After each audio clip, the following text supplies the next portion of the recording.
morning, everyone. Welcome. We are so delighted to be here with you today. Thank you for joining us for our session. I'm Julie Carter, co-founder and CEO at Grade Solutions. We are a local ed tech firm based here in the Twin Cities, working with K-12 school districts around the country on their technology planning, implementation, and evaluation.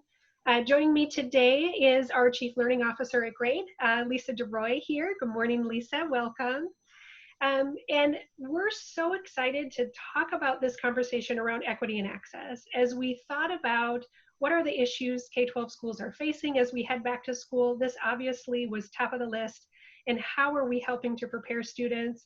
How are we really equipping our districts to handle the challenges that are coming along with remote teaching, hybrid instruction in the classroom? So we are joined by an awesome panel of K-12 ed tech leaders here local in the Twin Cities area.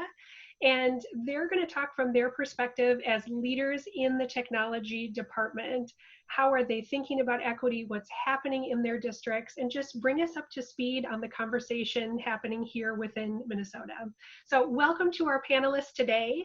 We're going to just start by having them introduce themselves and give us a little bit of background information on their district so we can understand some of their challenges, some of the demographics they're working with. And we've tried to bring you folks from different types of organizations and districts that are dealing with different challenges and do have different backgrounds. So Penny, why don't we start with you? Welcome to you, and would you share just a little bit about yourself with us today? Sure. So my name is Penny Pease, and I'm the director in the Mounds View Public Schools. And Mounds View is a suburban Ramsey County district. We're north of Roseville, which is a first-ring suburb of St. Paul. And we have approximately 12,000 students, K-12. And of that, 28 to 30% are free and reduced lunch eligible. We have about 1,700 kids on individualized educational plans, IEPs. And for this year, we are starting for the first 2 weeks only in full distance learning. And then we're jumping at that point to hybrid. We did have, which is a Monday, Wednesday, Tuesday, Thursday, with Friday being an optional day for students who need school-based support. So it'll vary from Friday to Friday. And we did have almost 30% of our families opt for full distance learning from the start. So we staffed that in addition to the hybrid teaching staff to get us going into the year. Great. Oh, thank you, Penny. That's really interesting background. Great to have some context around our discussion today. Cory, how about you? Sure. Cory Kling from Ridgefield Public Schools. Basically, we're between the Minneapolis-St. Paul Airport and Best Buy corporate headquarters. So we have a student population of about 4,300 students. 71% of our students are students of color, and 24% receive ELL services. 18% are currently receiving special ed services, and then about 60 to 65% qualify for free and reduced lunch. Which there's a number of factors there, of course, that lead to significant conversations on equity and equitable access. And so we'll get to those, I know, but we're going into the fall, we have about 30% or so of our students, 30 to 40% that will be doing full distance. We are still making those calls. The thousands upon thousands of calls that have been made to shore that up have been incredible. So we're getting close. Now the final step is to get everyone enrolled and rostered so that all of our digital tools can work from those source rosters, and then we'll be ready to rock. Very good. Thank you, Cory. Anthony, how about you? Yeah, good morning, or hello, everyone. Anthony Patternist. I'm the executive director of Osseo Area Schools, and we are we're in the northwest suburb of the Minneapolis area. We serve 21,000 students. We are the 5th largest school district in the state of Minnesota. We have approximately 60% students of color within our district, and we have a large portion of EL students, special ed students, and students on free and reduced price lunch that we serve as well within our district. For the school year, we are delaying our start until September 14th, but we'll be returning back for 2 weeks of distance learning before we shift into a hybrid model, K through 12, where students will be coming twice a week in an A-B grouping. We also have a distance learning academy that we put together, which is kind of our remote learning option for the year, and currently have 5,000 students registered for that. So that's about 25% of our student population that we're navigating around as we think about the technology resources to support students within a hybrid model where there will be, attending part-time in a remote setting, as well as that large portion of students who will be attending full year within our remote learning option within the school district. Oh, wow. I can't wait to talk more about that, because certainly that's been a response to what's happening, the creation of this academy. Is that correct? Correct. Awesome. Yep. Very good. Well, before, as we kind of dive into the discussion, we want to make sure to create some common language and kind of a definition around equity.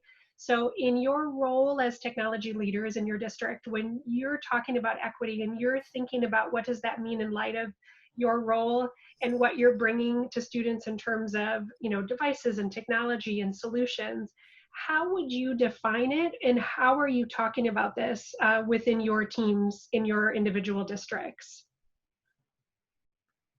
I can jump in and start. For Osseo, we really drive home on the conversation that it's about access.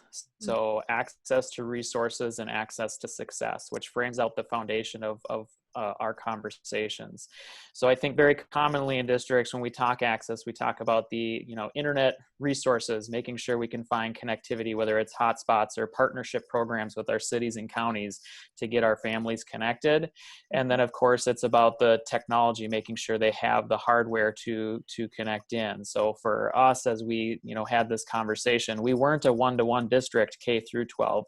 We had a one-to-one program 4 through 12. As we moved into distance learning and planned for this school year, we expanded our one-to-one program to include K through 12 students so that we could address right away that technology hardware access, as well as we purchased a sizable amount of internet hotspots to address the internet issues. And we've done some conversations with partnerships with nonprofits, our city and our county, around how to, provide other internet connectivity resources. So that is a portion of our conversation when we talk about equity and the access lens. And then we actually get into how can families engage and utilize the systems. So we have a lot of families where English is not their native language, and they're new to country, and navigating digital school in general is difficult, but then compound that with navigating digital tools in a new school environment that they're not familiar with. So we've been looking at a lot of data around where our families need some additional assistance to help them be able to be more successful and access. So whether it's our student information system, creating translated documents and video translation tutorials that make them more easily accessible to our families. We've been working on some things that we're calling a parent backpack and a student backpack, which are really a digital backpack of resources, one for students for how to engage and navigate our digital tools, but then one specific to families and parents. How do you support your child with the digital tools in our environment, and making sure, again, when we think about our language needs and our different family needs, how we create spaces and opportunities for those pieces. And then I would say the other leg of our access is how we utilize our technology to meet the needs of varying home life work demands. So we had a lot of conversation in the spring of asynchronous learning versus synchronous learning. And we leaned very heavily towards an asynchronous format and utilizing our tools to either create recordings or post things that families and students could get to them later. Moving into this school year, based on a lot of feedback we gathered from families, we needed a little more structure and some more synchronous opportunities. So we've created a lot more digital synchronous opportunities, but then working with teachers on how do you create those live lessons that can also be recorded, like we're doing right here today, and then be able to post those for families that need an asynchronous opportunity as well. So really thinking about that access to learning and how we create multiple pathways for families and students to engage with that. Wow. I'm so impressed just thinking about all the thought that's gone into that. And that really helps, I think, frame us that access is kind of the lens and the key to which we view equity in this.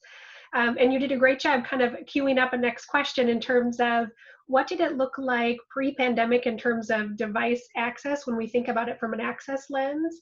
And you shared a little bit about what you've done in response to what does it look like now from an access standpoint of not only hardware, devices, but also resources and internet. So Penny and Cory, could you guys share just a little bit from your lenses on the same in terms of the definition and how you guys are defining and talking about it in terms of technology, and maybe kind of your pre and post pandemic lens too, for that would be great to share. Go ahead, Penny. Okay. Well, and I will say a lot of the things that Anthony talked about are similar things that we've been working on. Mm-hmm. I think another piece of that is working with the teachers to get them to understand that student home life may not be the same across the board. And so we want to make sure not to require kids to have cameras on and do some of those kinds of things, because that breaks some other cultural or personal barriers that we don't want, we don't want broken with those families. And in terms of some of our population that are EL learners, family across the board, we utilize a lot of, we have cultural liaisons that go out and communicate with the communities as a whole, so that if some of the leaders in those communities understand what's going on and they understand the forms or the questions or the procedures, that those liaisons can help with that, and then that sort of trickles out to the rest of their small community.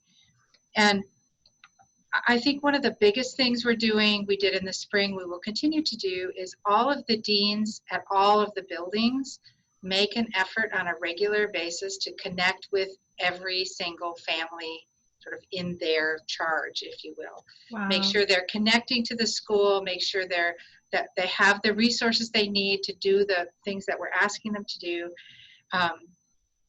and getting them the right resources, and then we all sort of work together. But we really tried to do that more at a building level versus a district level, because that's where the relationships exist. And that's really the key. Absolutely. And Penny, what was it like in the spring for you guys in terms of device access and internet access? Yes, so we were not a take-home one-to-one district. Mm-hmm. We did have, although some of them were almost out of date, we did have enough devices in the district to actually pull off a one-to-one, or at least mostly. We had some kindergartner students that we weren't able to get devices to. So it shoved us into a take-home one-to-one model very quickly. But luckily for us, we had enough devices to do that. Okay. And we're still sort of shifting around now for fall, because of course supply chains are such that even though you ordered devices in June, they're not here yet. So we're still trying to, make all of that work. But in terms of device access, kids have that. We had a number of hotspots that we checked out, again, through the deans, because they're the ones that are communicating with families. We prioritized homeless families, families that were highly mobile, so that they could still try to stay connected with schools. One of the interesting things is we checked out about 110 of these devices, which in a district our size isn't that many.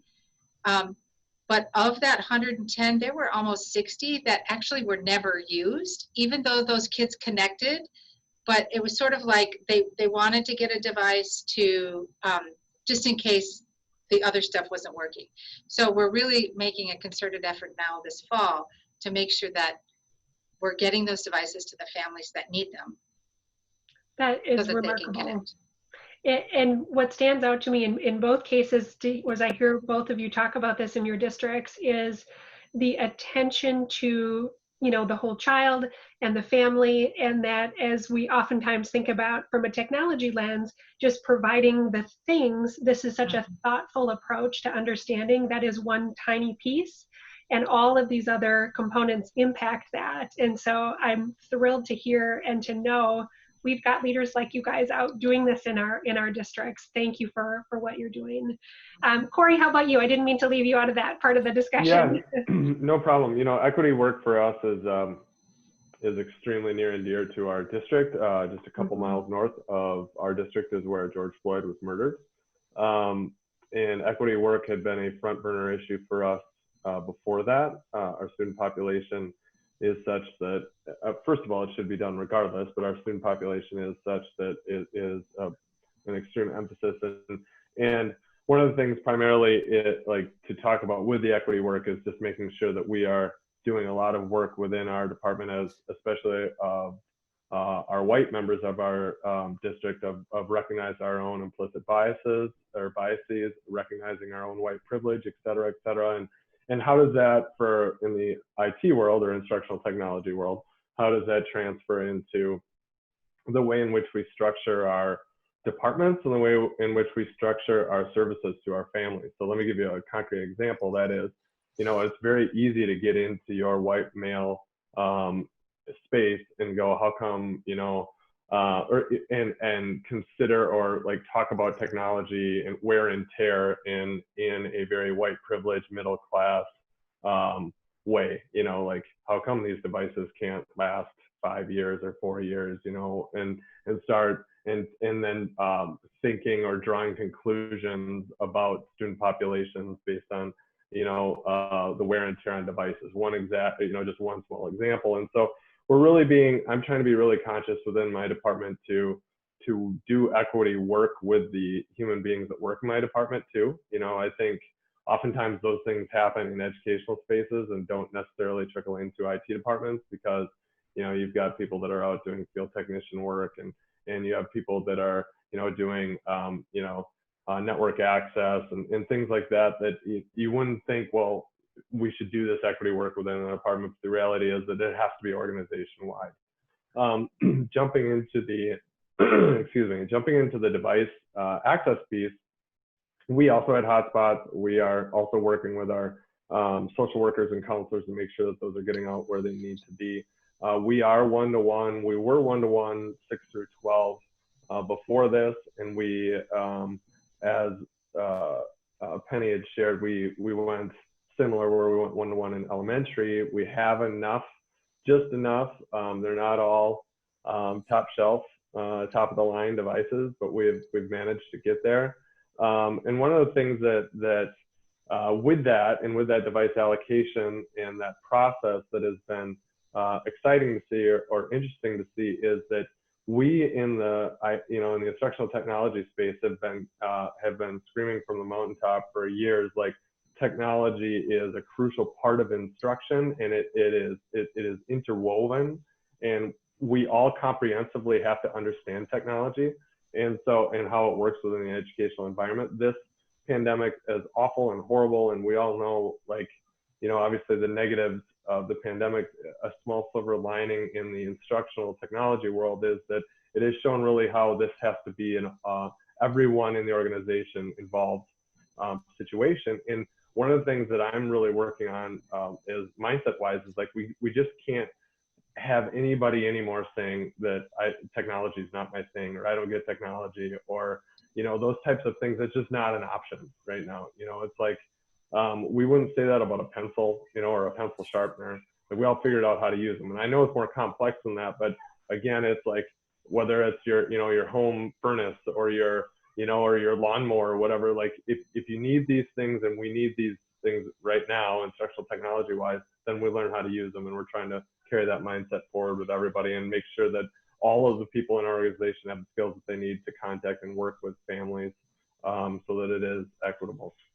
Oh, that is great. Thank you, Cory. What a interesting conversation to hear what you guys are doing internally. And again, just the attention to understanding the organization as a whole and not just looking, narrowly at that tech piece. Again, one piece of a much, much larger picture. What a great way it sounds like you guys are approaching it, handling it. Just amazing to be able to hear that. I'm going to transition over to Lisa for the next set of questions here to the panel. Yeah, so this has just been so interesting to listen to how each of your districts has been able to look at this. And I imagine that there was a great deal of reflection coming out of the spring, looking at where you were the beginning of March, how COVID absolutely blindsided all of us. So as you were reflecting for the spring, when it comes to equity, what were the greatest wins regarding, distance learning and where you were at, where your systems were at, where your processes were at to make it happen with absolutely no preparation for something at this level to hit your families? What were some of the wins? I'll chime in with one that I have thought of a lot, and in my previous district we talked about this as well. When kids have access to a device at any time of any day, they have access to learning at any time of any day.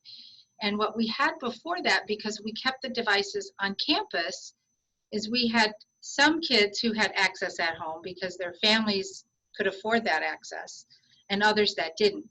So by sort of being thrown into take home one-to-one, because that's how we had to function the rest of the year, now we had all of our kids with 24/7 access when they needed it and they wanted it to learn something. So I think that was a huge win. And it opened some eyes in our district about that possibility. Nice. Yeah. Anthony, what about you? What were some of the wins that ASIO was able to celebrate at the end of the spring? I think there was two large wins, and one kind of parallels what Cory was mentioning earlier. As I've kind of been referring to it in our district, like a language immersion program that we send school students to. We almost did a immersion program for teachers in digital learning. So, as challenging as it was, and as much as we had to navigate, it got our entire system to move a lot of work that we have been working on for years within that digital learning space, and to think about instruction and education differently with the use of digital tools to enhance and create things. So I would say that's probably one of the greatest wins that we took out. It wasn't perfect. We learned a lot, and that I know that teachers spent a lot of time thinking over the summer how they might do things differently if they continue this into the fall, which is great. And I'm excited for what we're going to see as we start in distance learning and our distance learning academy. The other areas around internet access. In our district, we've known for a long time that we've had a portion of families that have struggled with internet connectivity. We didn't have a hotspot program prior. We worked with families and liaison with them, and talked about strategies for how to connect and download stuff while a student is at school to be able to take that with them and work offline. But there's some limitations to being able to have a device and working offline with the things you need to and being connected in real time. So some of the big wins that we took out on that connectivity piece was really building a greater opportunity for families to connect to internet resources. Hotspots were one way that we did that. We purchased and deployed out 350 hotspots. It, in our mind, is still kind of a short-term internet fix, but it's gotten us through that live connection now, while we've been able to engage in deeper conversations with the cities that we serve and the county around what are some long-term internet solutions. Because I think from our perspective in education and at the county and the city levels, at least as we've talked, is internet is really is an essential service, and we need to think about how we deliver that essential service in a partnership between all our entities. And there's been some really great dialogues that I've been a part of with other leaders around how we can start to build out this connectivity and address the connectivity gap, at least with the families that we serve in our communities. Nice.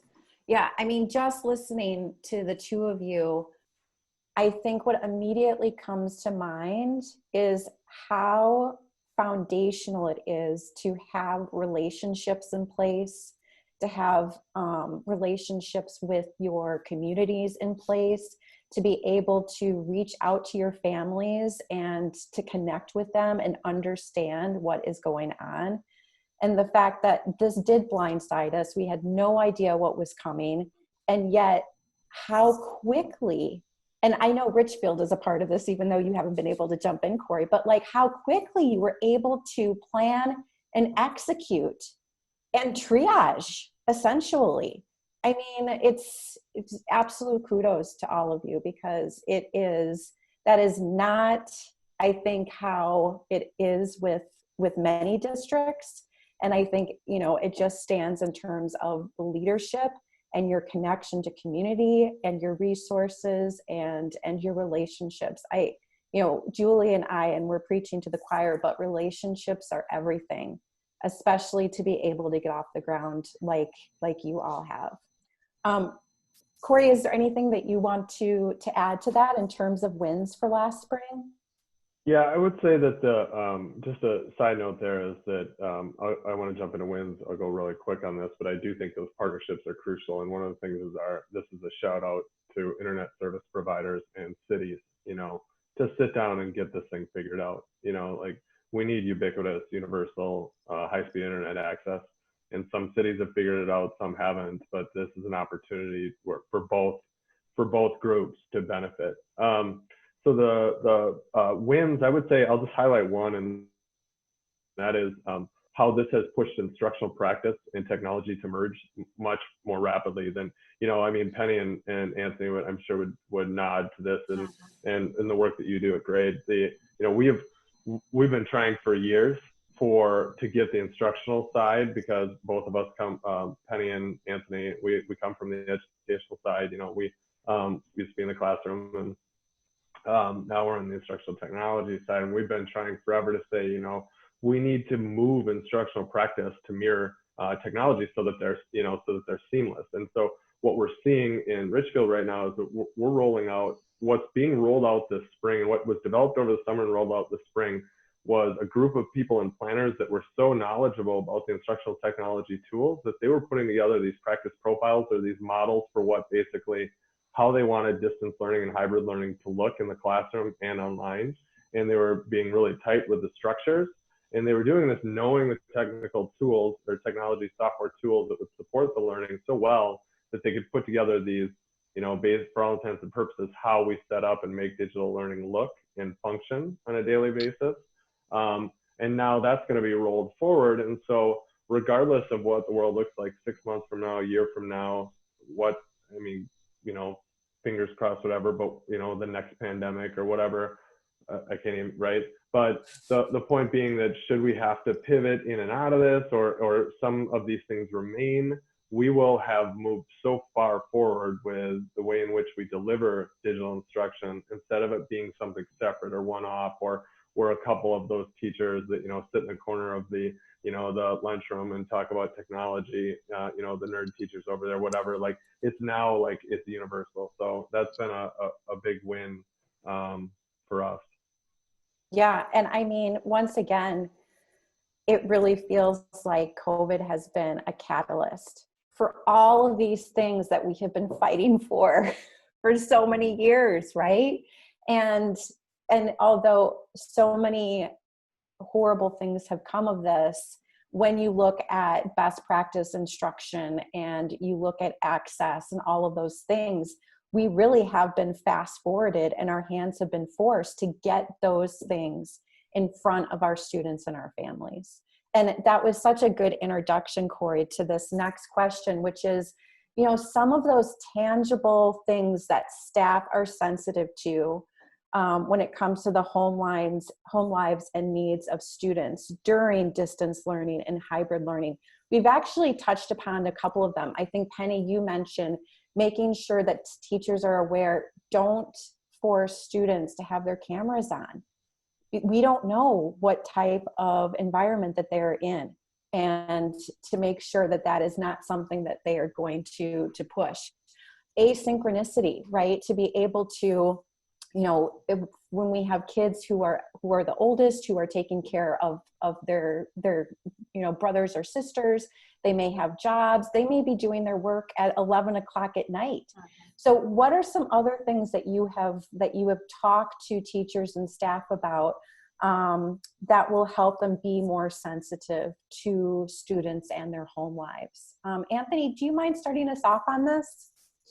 Yeah, so for us, it's, as I mentioned earlier, it's been, trying to find that right balanced approach between synchronous versus asynchronous learning.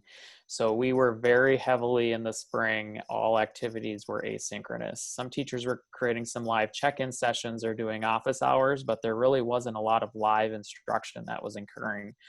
And based on, gathering a lot of feedback from families in all of our communities, that they were, we talk about the transition of staff and instructional pedagogy. There's also the learning curve of families and what a digital learning environment looks like and how you engage with it. And a lot of families were hoping and looking for the traditional brick and mortar to replicate within that distance learning experience. And so now what we've spent a lot of time on is finding where that nice balanced approach is of creating some structure with synchronous activities that could be, as I mentioned earlier, recorded and digitally curated so that families have the flexibility, students have the flexibility to engage asynchronously as well. And so it's really been working with as we get into workshop week right now, working with our teachers around that experience of, here's how you do your synchronous time. And as you're doing synchronous time, you need to think about those students that can't connect. So how do we record that? And how do we post things digitally within our learning management system so that it, going back to access is accessible for the student who's going to connect at 11 o'clock, 12 o'clock at night. And we watched when our students were coming in and engaging with our learning management system and our digital tools. And it was going live all night long, especially as we look at some of our higher ed students. So that's really a lot of the conversation and framework that we've been having with teachers about building more structure than we had in the spring, but also thinking about how do you be mindful and create that synchronous activity in a way that can be posted in an asynchronous format for student flexibility and accessibility. Yeah. And, as I listen to you, it really, all of those things that you've talked about, it really is about equity and sensitivity to students' lives, and what a spectrum that we all live on when it comes to that. Yeah. Either Penny or Cory, any tangible strategies that teachers are learning about when it comes to students' home lives? Not anything in addition to what Anthony was talking about, except that one of the things we keep trying to communicate with teachers about is digital citizenship and student data privacy. And if they're going to record a lesson, what does that mean in terms of the kinds of things that they might, inadvertently say in the middle of a class that you would say in your normal classroom. But now when it's on a recorded lesson that's now out, I think that also depends on if it's if you're posting it on YouTube versus posting it in your Google Classroom, or posting it on Schoology, or posting it on Moodle, where those places are a little more confined on who has access. So it's just getting teachers to understand some of those different parameters so that they're not violating students' privacy issues, both data and at their home. Yes. And oh my gosh, I imagine you get a whole lot of like, oh yeah, I never thought about that, because we didn't have to, right? That's right. That's right. Yeah, and I think with the student data privacy, right, I think we're one of the things that's interesting with that is, you know, how much work is, and this would be an example, I think, across the board before I jump in the other realm, was just how much work is happening, unfortunately, in pockets, and like how much statewide and local collaboration would help with some of these things, you know, like best policies for video, you know, and like safety and whatever. And it's like, we have to go to our own lawyers and get some of these things approved. And it's like, MDE has done work. I'm not throwing them under the bus by any means, Minnesota Department of Education. It's like, one of the things that we just need is so much, like, I will throw the federal government education department under the bus a little bit on the fact that, like, we need some overall, like, policies. Just push it out and say, this is it, and use it. And now you don't have to spend, you know, 3 days developing your own and run it by your lawyer. But on the piece involving synchronous and asynchronous, here's like one of the things that I think that we ran into, whether it was the Washington Post article and some of the other articles in the spring that were about, you know, like how families really were demanding synchronous.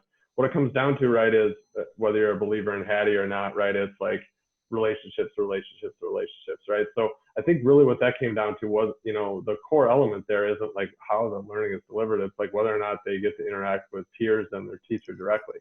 And so that's one of the challenges still, is there on the access side, but also the, you know, whether or not kids can access learning at the time in which it's delivered, is how do we build and maintain relationships between teacher and students to peers. You know, we have varying levels of family, you know, mobility, you know, families that have health concerns and can't, you know, be mobile, and you know, and we all know the families, and maybe some of us are part of those families, where it's like the circle of interaction is so small. So it's like, how do we build, because it has to be, and then some, of course, we know some people are out and about doing everything that they used to do. And but anyway, the whole difference is that the relationship, how do we build that? How do we maintain that? How do we keep that? How do we also consider social emotional supports and mental health concerns that are going on right now? You know, one of the things is, like, we're not hearing so much about the mental health impacts of screens anymore, because screens are how we're getting mental health support,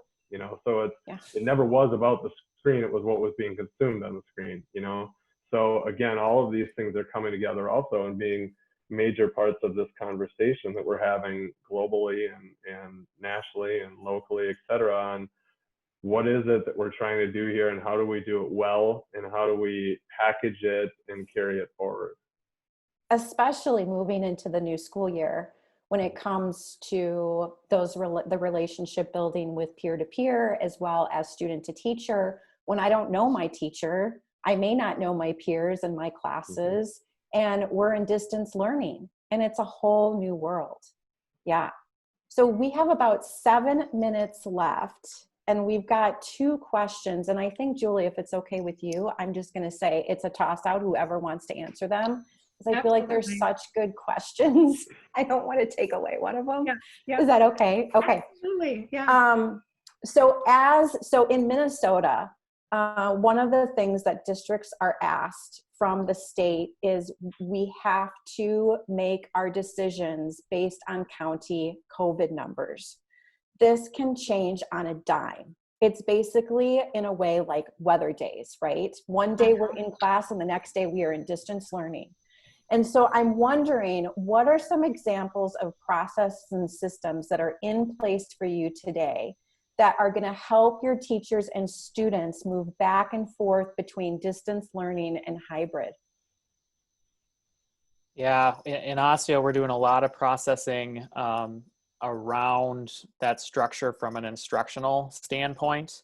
I think, you know, some of it is just getting teachers to the capacity where they're comfortable with all our different models. I think teachers are in a space where they're very comfortable with all in person, and they've had experience now with distance learning, and with some more parameters and structure put to it for this fall, they're feeling more comfortable with that. I think there's a lot of just figuring out what a hybrid model is going to look like, and how we define that. And I think part of it is, you know, as I mentioned, is really getting teachers comfortable and understanding those models. So as we make that transitions between models, it becomes a little more seamless.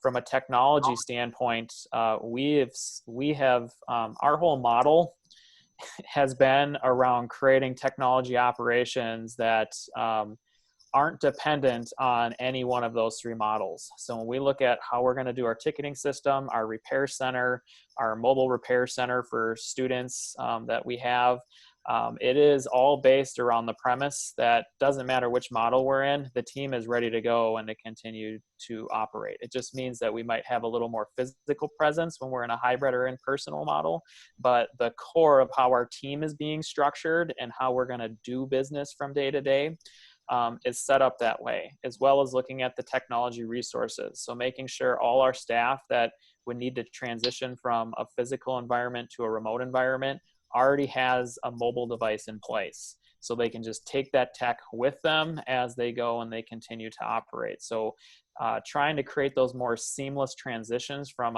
what I'm looking at is the technical aspect, which is what, delayed our transition in the spring. So teachers can really focus on the instructional pedagogy. I'm going to change my medium of delivery through all digital versus a blend of in-person as well, which is really what we're trying to focus and wrap ourselves around in ASIO. Yeah, and I think transitions in the classroom they can be the death of you, right? It's one of the things with newbies in the classroom. If they don't have their transitions down, they are going down. And I think this is very similar in the way that we're looking at things. And it sounds like ASIO is doing this in such a smart way and really efficiently and effectively. The other piece that I would add is we've got a pretty strong mantra of how do we simplify it and keep it simple? So one of the other pieces that we've talked about from our digital resources is, and we started paring this down already in the spring, but what are our core tools? And these are the tools that we are universally using. So Schoology 6 through 12. Teachers can't deviate from that, whether you're teaching in our distance learning academy, teaching in hybrid, teaching in person, that is going to be a core tool. We've created templates around that. So teachers, that is not going to be a change between our models. Using Google Meets as our video conferencing platform. So we don't have 4 or 5 different video conferencing platforms and we can focus resources around that. Is also about, again, building that capacity to simplify transitions from a technical aspect as well. Yeah, well, and actually, Anthony, this is a perfect transition to our last question for the panel today.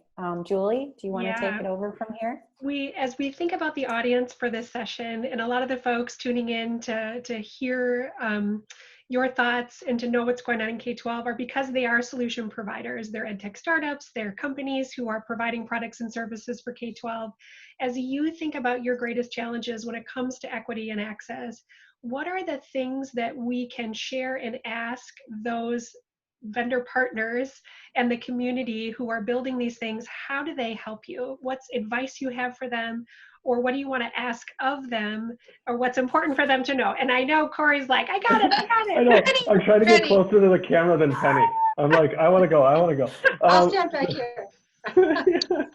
I'm sorry to jump. The big thing is, I think all of us would agree, and actually all 3 of us are on the same student information system. So we need healthy databases. So the number one is like our core database is our synergy environment, and making sure that is, we have everything possible in that database. And that internally for us, it's like we have to have our enrollment people and our staff really educated on keeping a clean and comprehensive database within there. Now for vendors, we need tools we need data interoperability, and we need it yesterday.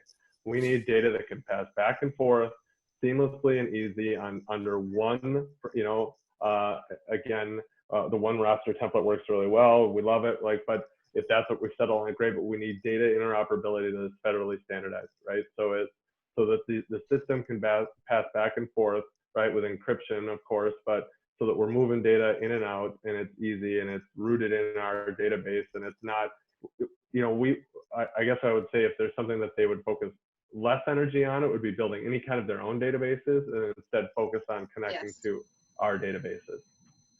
Yes.